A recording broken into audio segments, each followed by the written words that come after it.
Welcome to an all-new Restoration Today podcast brought to you by NextGear Solutions, now part of CoreLogic. NextGear is the preferred technology provider for the restoration industry and serves managed repair networks, franchisors, contractors, and insurance carriers looking to run a consistently smarter business. Manage your jobs from anywhere and communicate with customers in real time. Visit nextgearsolutions.com to learn how NextGear can help you transform your restoration business today. Hello there. Thanks for checking out another episode of the Restoration Today podcast. Today, I am very excited to be joined by Doug Hoffman, who is the CEO of NORMI, which is the National Organization of Remediators and Mold Inspectors.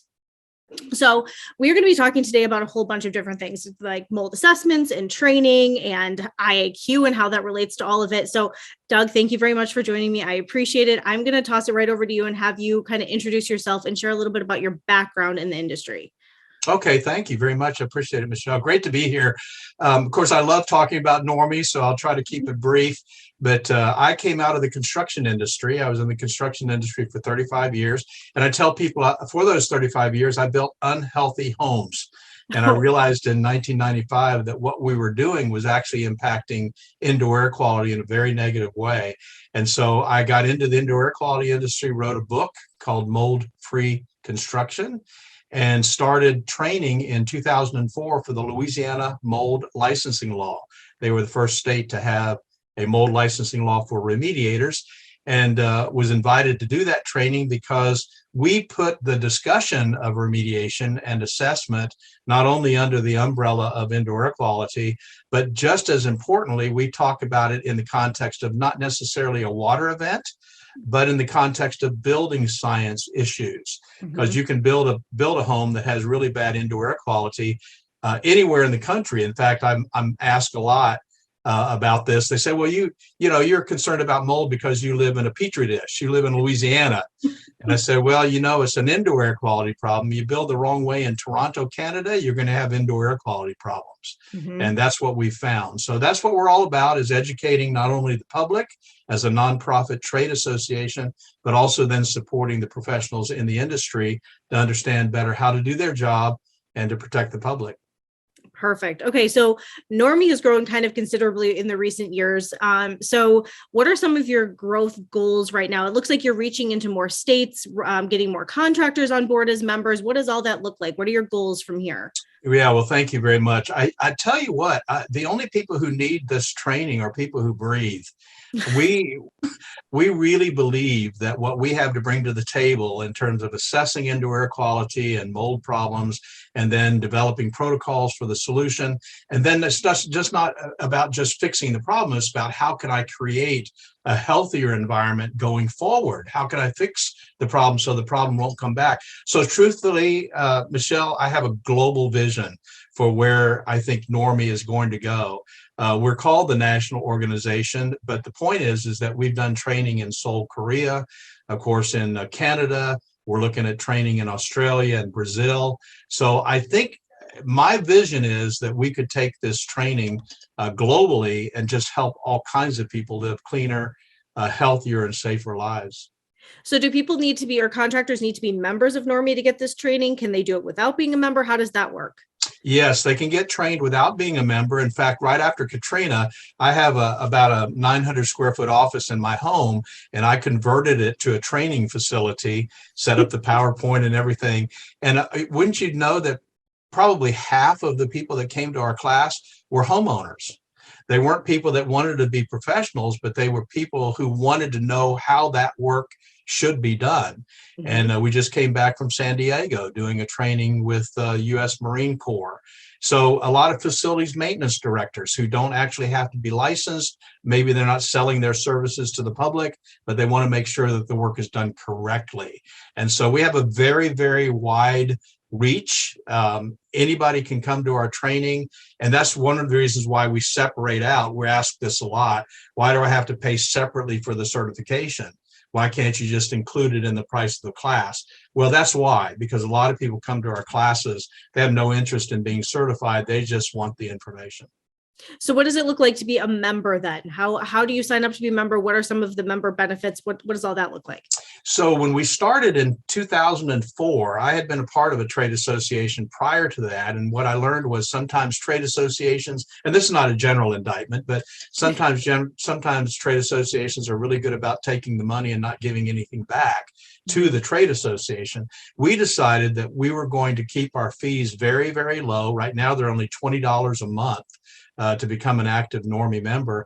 And we started in 2004, continue to offer member benefits, discounts on products and services, where they can earn that $20 a month back very, very quickly. And probably the thing that makes us different from a lot of folks out there is, of course, with the certification, we require people to be members, and we require them to have continuing education training. So every single Tuesday night, we have continuing education training for 1 hour in our Zoom platform so we can keep folks on top of the industry.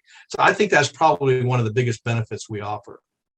Perfect. Okay. So you can correct me if I'm wrong, but I think a lot of your reach up until recently has been maybe Florida and Louisiana, and Florida has their own laws, right, with mold remediation and assessors and stuff like that. So how does the training in states like that have these laws surrounding how this work is done, how does training there differ from maybe another state like Michigan, where I live, where there's no sort of assessment of who's doing what?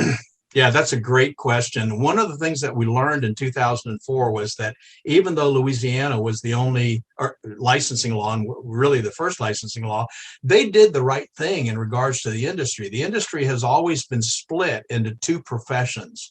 You've got the assessor, which is the one who actually identifies the problems, writes the protocol for the solution. And then you've got the remediator, who's the tradesman that comes in and actually does the work. And then the assessor will then come in after the fact and do a PRV, post-remediation verification or clearance test, to make sure that work was done correctly. So with that foundation of assessors and remediators, that's the way the work should be done everywhere, whether there's a licensing law or there's not a licensing law. And what's interesting that we did was we were able to take the licensing law and the regulations in Louisiana, District of Columbia, and Florida, and teach exactly the same thing. They all require the same information. They just require a different test. And so our licensing class, which is the CMA, CMR, Mold Assessor, Mold Remediator class, our 3-day class works everywhere where there's no licensing, or in those 3 states where there's licensing. Only Texas and New York have different requirements, number of hours that you have to take for the licensing. So our 3-day class that we do in the South, and you're right, we spend a lot of time in Florida and the Southeast, but we have people that fly in from California, from Washington, from Illinois to take our class because they want a licensing class that covers the industry, and that's what we do. Okay, so why is like this licensing and training and certification arm so important, especially when it comes to mold remediation? Like, it kind of goes back to the built environment thing that you said, and there's all these spray and pray and kill claims and bleach and all of these things that are like, So why is training so important? Well, it's a wild west out there. Without the right kind of training. And one of the things that I love about what Larry Cooper does with the experience is that he brings all these folks together and they can see new products, new techniques, new services that are offered, and learn how to do it right, get the kind of training that they need. I think one of the things that's interesting to me about the way this has worked is that the guys that are in the industry who really want to do it right, even if they're in a non-licensing state, they want to be trained so that from a legal standpoint, they can reduce the liability that they might otherwise have. This is a very litigious kind of industry, as you probably know, since the Ballard case in Texas and then the McMahon case in California back in the 90s. There are people looking to sue the guy who doesn't do it right. And so it's really important that they have the right training, that they have the right insurance, that they use the right kind of best practices. And all of that's what we've tried to provide to our members. Is there something that you find contractors are often maybe accidentally doing incorrectly when it comes to mold remediation, even something really little that could make a difference in the long run? Yes, absolutely. Yes. Two things come to mind quickly. One, of course, we talk a lot about not using bleach, and a lot of times people use bleach because that's what FEMA hands out during the Yep. storm, and it's cheap, very, very inexpensive. But as we've said, and there are plenty of evidence now that jug bleach just does not do the trick. It won't clean the mold. So that's one issue. But the other one that I think is really interesting, that unfortunately, oftentimes, Michelle, money is driving the industry. And so a remediator, well, let me start on the assessment side. So an assessor might go in to do an assessment, and he knows he needs to take, 6 to 10 samples, but the customer will only pay for 2. Okay. Okay. So now all of a sudden, who's deciding how the project should be done?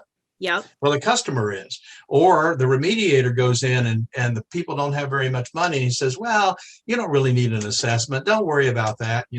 Well, the reality is that he's setting himself up for a significant liability that he could easily avoid by just simply following best practices. And so, of course, we're not mama. We just have to tell people this is the way it should be done.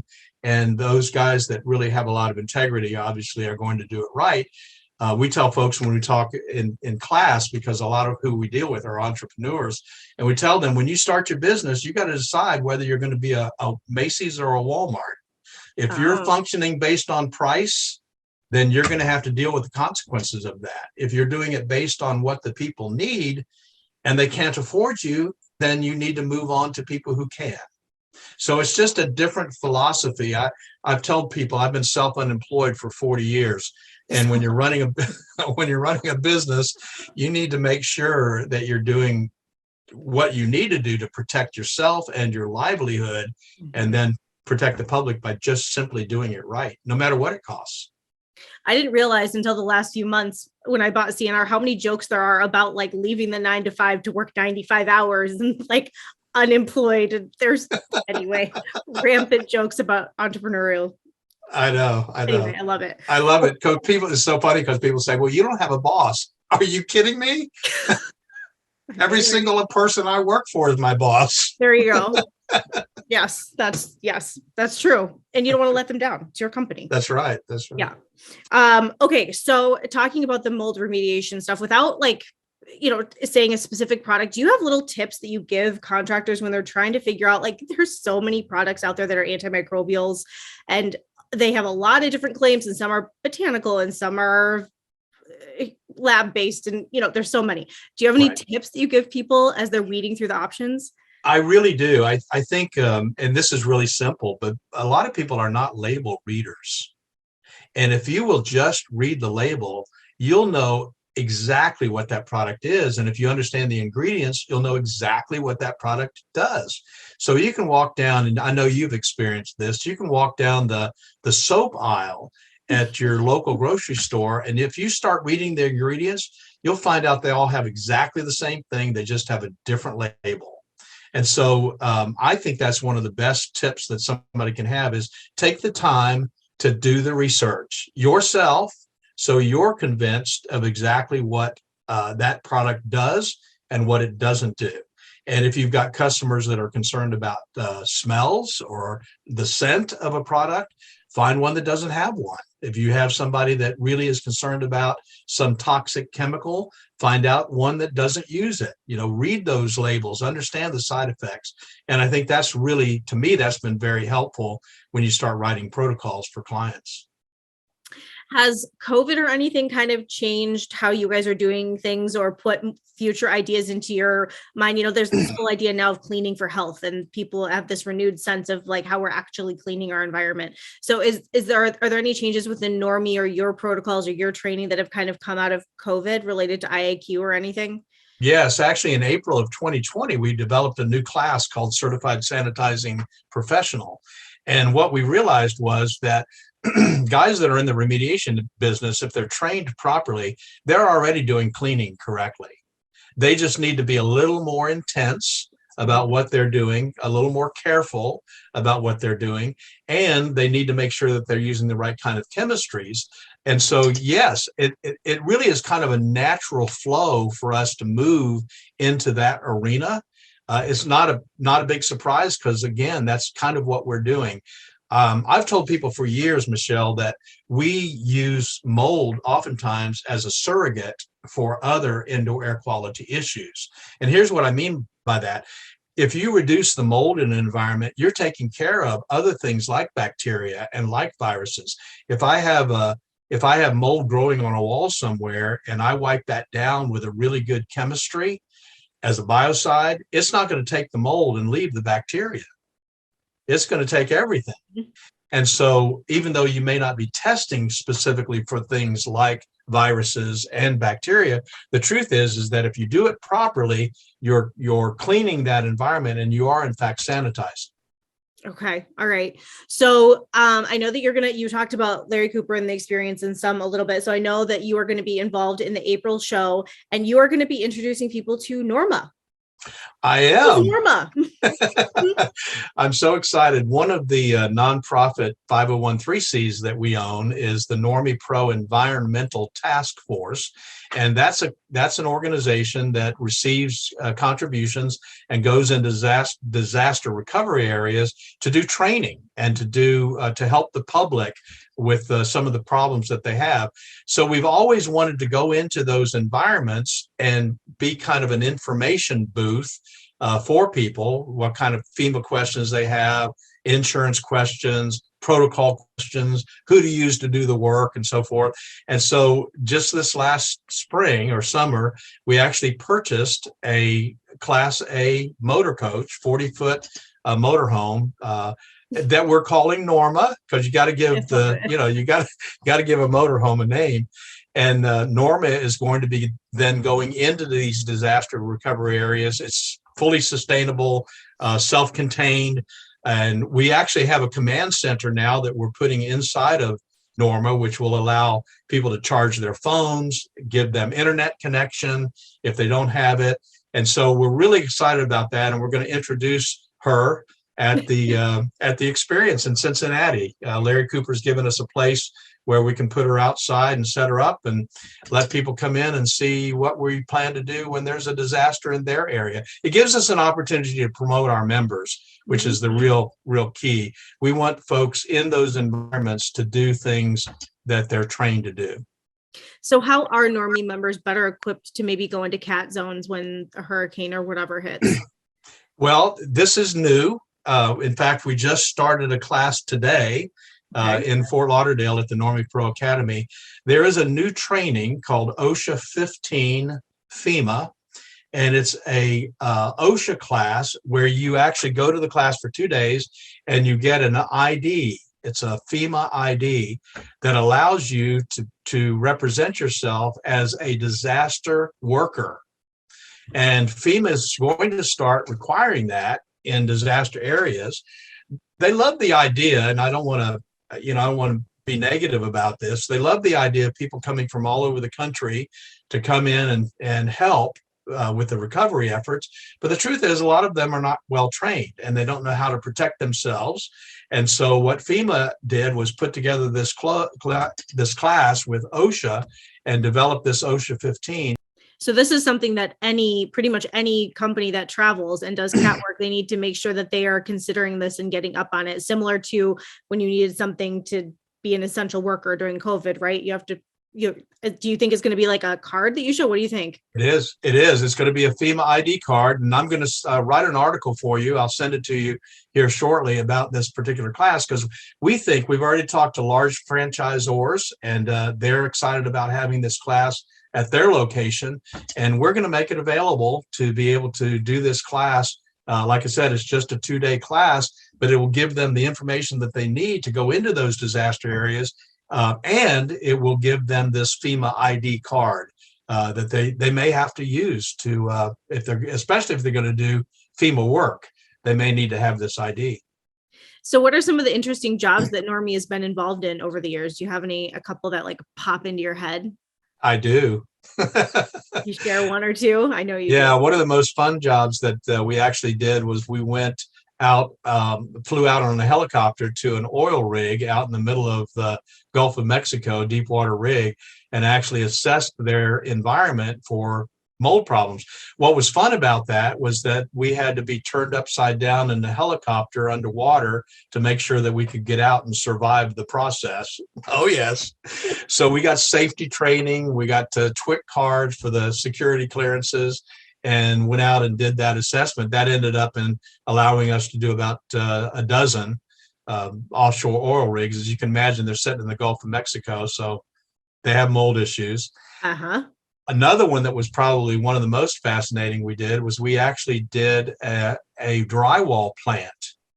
Now, if you think about that, you're going into this drywall plant and they've got this conveyor belt 1,000 feet long with drywall, and there was mold everywhere.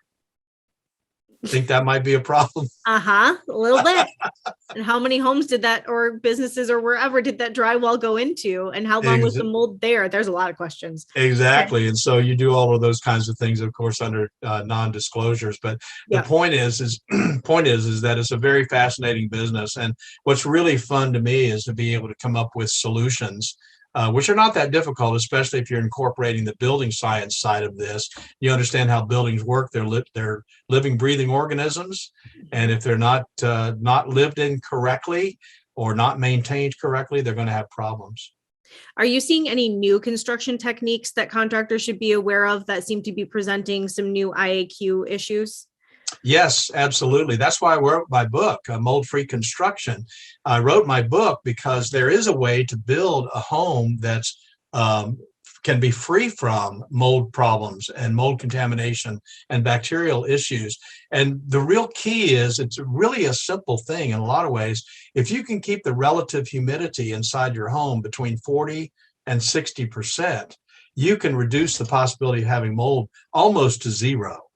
And so when you think about that, when you're building a home, the new techniques that should be used are those things that seal the environment to make sure that you don't have air infiltration issues, which may mean using spray foam for insulation, for instance, and sizing the air conditioning system correctly so you don't have excessive moisture in that environment. So there are definitely things that can be done that would exacerbate the problems.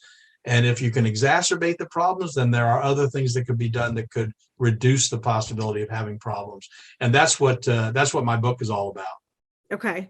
All right. So how many classes does NORMI give a year? It sounds like quite a few. A lot. Okay. Yeah, we have 18 certifications.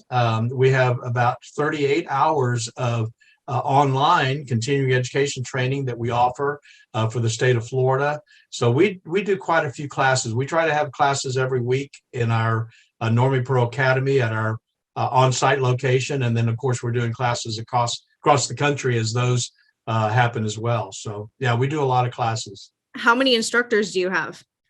We have a team of about 11. And of course, we're always adding to that. Some of those are currently teaching. Some of them are waiting to teach. But we just keep expanding that training pool and always looking for good guys or gals that are willing to teach. Yes. Okay. Yeah. Anything we haven't touched on that you want to touch on in here? We've covered a lot. I love it.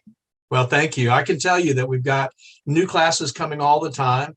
Of course, we've got our class with Michael Pinto that I'm very excited about, our certification for remediators who deal with sensitized individuals. We have a new class that we just started that we're going to be teaching again in the next couple of months called IAQ Strategies, Sampling and Solutions, which is kind of a deep dive into the assessment process on indoor air quality. And then, of course, our OSHA 15 FEMA class. We just got approved as a lead RRP trainer. And so we're doing that class. And which I think is very exciting is we have 4 trainers now that are bilingual. So we're doing some Spanish training. You remember probably at the experience this last year, we had a whole contingency of Spanish folks there because we did offer Spanish training. And I think that's kind of an underserved community. So a lot happening, and we just continue to grow. I've always said that if you're offering something that people want, there's always a need. And so we're there.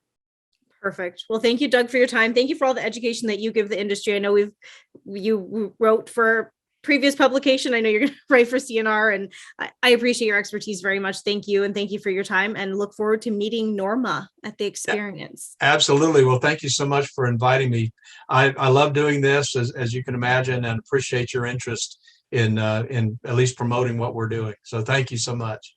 For more Restoration Today, visit our website, cnrmagazine.com, or find us wherever you get your favorite podcasts.